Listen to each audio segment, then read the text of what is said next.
Antes de levarmos Hitler ao poder, vamos lembrar de Hitler como cabo do exército alemão na Guerra de Trincheiras.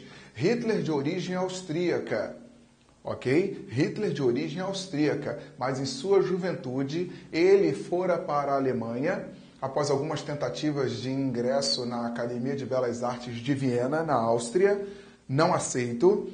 Ele, na Alemanha, ele começara a sua vida militar e se filiar ao exército alemão para a luta na Primeira Guerra Mundial. Cabo do exército alemão em momentos notórios como a Guerra de Trincheiras. Após a derrota e humilhação sofrida pela Alemanha, Tratado de Versalhes, 28 de junho de 1919, as duríssimas imposições, as elevadíssimas multas de guerra, as perdas territoriais e fronteiriças, a desmilitarização da Alemanha, um exército alemão reduzido a 100 mil homens, perdas de armas, tanques, vagões, aviões e navios, submarinos e outras coisas mais, a Alemanha mergulhara num período de intensa crise. Estamos falando da chamada República de Weimar. A República de Weimar foi a república iniciada e estabelecida como uma das imposições na derrota na Grande Guerra Mundial. Na unificação, vamos recapitular, quando a Alemanha se unificara sob a liderança de Otto von Bismarck em 1871, a Alemanha se instituía segundo Reich, segundo Império, segundo Reich, Reich Império. O primeiro Reich foi aquele antigo, lá da Idade Média, o Sacro Império Romano-Germânico, o que você conheceu como o primeiro Reich, o primeiro Império Alemão. O segundo Reich foi aquele iniciado a partir da unificação, a liderança de Bismarck e sob o comando do imperador Guilherme I. O segundo Reich, o segundo Império Alemão, foi de 1871 a 1918, quando a Alemanha, derrotada na Primeira Guerra Mundial e diante as imposições do Tratado de Versalhes, a Alemanha se transformara numa república. Numa república cuja Constituição foi assinada no ano de 1919 na cidade alemã de Weimar. Por isso o nome República de Weimar. Ok? E a gente costuma brincar que a República de Weimar ela Weimar. Por quê?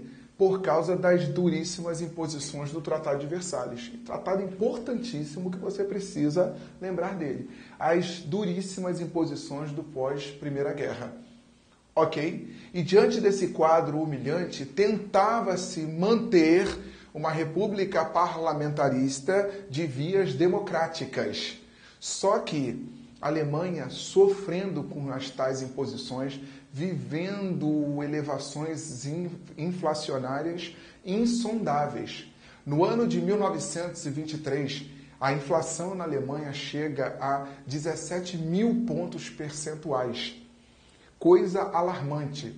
Diante das crises, por exemplo, no Vale Minerador do Ruhr, dominado pelos franceses, nós temos greves e mais greves, paralisações na produção, e essa falta de produtividade faz com que tenhamos queda na produção, diminuição desses produtos e encarecimento de preços. A desvalorização do marco alemão é algo assim alarmante. Por exemplo, o preço da fatia de pão. Nós temos, e você encontra isso em vários livros, várias publicações, ok? A gente até tenta deixar disponível algumas imagens falando disso, sobre inflação na Alemanha do ano de 1923. O preço da fatia de pão de forma, uma fatia de pão, não estamos falando do pacote, uma fatia de pão, 201 bilhões de marcos alemães. Isso mesmo que você ouviu. Entenda a desvalorização do marco alemão frente ao lastro ouro, frente ao dólar e outras moedas de poder à época. 201 bilhões, eu disse 201 bilhões de marcos alemães. Em novembro de 1923, o valor de uma fatia de pão de forma. A situação bem delicada. Então, o que está acontecendo? Estamos diante de greves, piquetes, protestos, passeatas, manifestações, desemprego generalizado, uma situação muito delicada na chamada República de Weimar.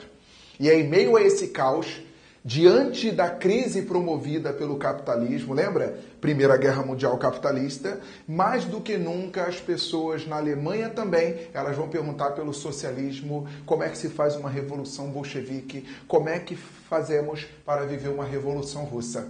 É nesse cenário que nós temos a mobilização das ligas espartaquistas. As ligas espartaquistas eram o principal grupamento, o principal movimento pró-revolução bolchevique dentro da Alemanha, pró-revolução socialista, mobilização comunista dentro da Alemanha. Essa Liga Espartaquista, esse movimento, era liderado por Rosa Luxemburgo e Karl Liebknecht. Eles foram presos e fuzilados. No ano de 1919, há uma intensa mobilização de direita para combater esses movimentos de extrema esquerda. Ok? No ano de 1923, como já notificamos, a inflação galopante na Alemanha, e é nesse ano que Hitler ele tenta tomar o poder, o chamado Putsch de Munique. O partido nazi-fascista, o partido nazista, ele surge a partir do Partido dos Trabalhadores.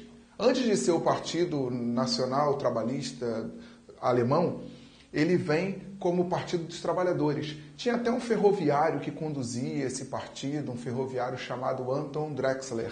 Só que Hitler, logo no começo, em 1920, ele já se destaca na liderança do partido e ele coloca dois termos no que era Partido dos Trabalhadores Alemães. Ele coloca dois termos e o partido passa a se chamar Partido Nacional Socialista dos Trabalhadores Alemães. E aí você ouviu socialista? Isso mesmo. Hitler, ele põe o termo socialista no partido porque era um termo que estava em alta.